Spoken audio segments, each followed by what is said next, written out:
Quand un enfant se montre trop collant avec les adultes, ça a un sens, bien sûr. Alors, il peut y avoir différents sens. Euh, Bien sûr, il y a des histoires, ça pose question, hein, surtout s'il a 3 ans, 4 ans, 5 ans, ça pose question. Mais peut-être qu'on pourrait reprendre la question de la différenciation, se trouver différencié. Euh, un des auteurs que j'aime beaucoup, c'est Harold Searles, parlait de l'environnement non humain comme un environnement extrêmement important, tout comme l'est l'environnement humain, parce que bien sûr, ça donne des sensations à l'enfant, au bébé, mais en même temps, il faut qu'à un moment, le bébé et l'enfant et la personne, quelle qu'elle soit, se différencient de cet environnement, se différencient euh, de la sensation qu'il a, qu'il fasse la différence entre lui, par exemple sa peau, et le tissu qu'il touche.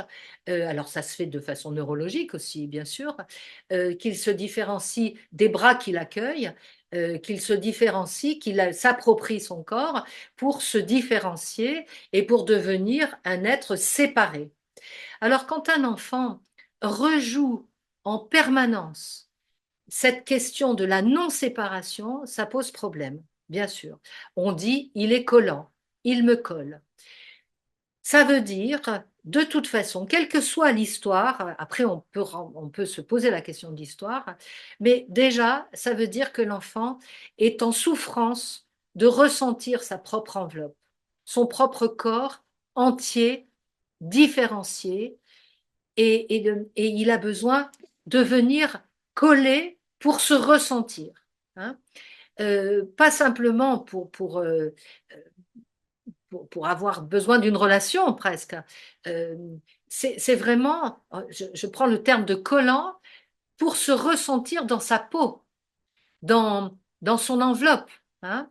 Et puisqu'il n'a pas construit sa propre enveloppe bien différenciée avec un centre de gravité, avec des appuis dans son corps qui lui permet, par exemple, de jouer au ballon avec générosité, avec enjeu, de prendre un livre pour le lire tout seul, regarder les images tout seul pour bénéficier de cette solitude, de jouer tout seul. Vous savez, Winnicott a parlé de cette capacité à être seul qui est essentielle, qui se construit à peu près vers 3 ans.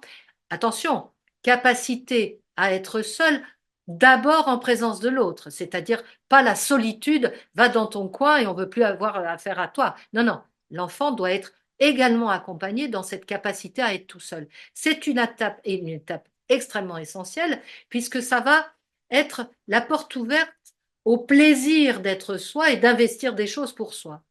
Donc, si l'enfant est collant, c'est-à-dire qu'il n'a pas effectivement, euh, il n'a pas accédé pour des raisons qu'on ne connaît pas, puisque dans un espace collectif, on n'est pas toujours comme une école ou comme une crèche ou comme tous les espaces de jeu ou d'accueil, les espaces d'accueil pour les enfants, on n'a pas toujours accès à l'histoire. On peut imaginer des choses, justes ou pas justes, mais en tout cas, le langage corporel de l'enfant nous dit qu'il y a quelque chose qui fait que il n'a pas encore l'assurance d'être dans sa propre enveloppe et qu'il a un besoin de l'autre dans une indifférenciation. Et à ce moment-là, effectivement, on doit l'accompagner, bien sûr, comme on peut. Alors, les thérapeutes comme moi, eh bien, on fait que ça, hein, que l'enfant puisse continuer à construire son enveloppe, à se construire en présence de l'autre pour pouvoir jouer à des jeux d'imitation, des jeux d'identification, pour ensuite s'approprier par le jeu cette, ce plaisir d'être soi, ce plaisir de faire des choses pour soi. Donc, quand les accompagnants euh, reçoivent cette demande incessante de collage, ils doivent en même temps accompagner cet enfant à le réassurer dans son enveloppe, hein, dans ses jeux, et c'est par le jeu qu'on le fait, euh, euh, pas forcément par la punition. On peut dire effectivement à l'enfant, écoute, Maintenant, tu vois, j'ai besoin de retrouver mon corps. Moi, j'ai pas envie que tu sois tout le temps à côté de moi. Peut-être va jouer avec les autres. Bien sûr, on peut avoir ces limites-là, qui sont des limites saines, éducatives. Hein. On peut lui dire, ah ben non, tu vas mettre ton manteau tout seul maintenant.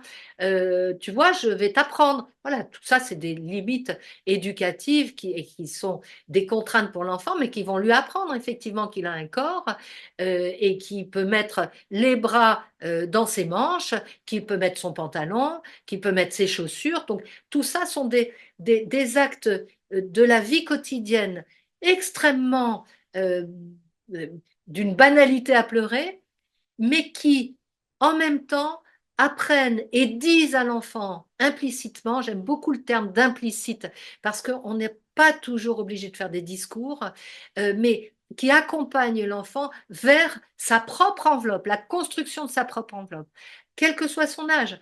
Effectivement, moi, je travaille en tant que thérapeute.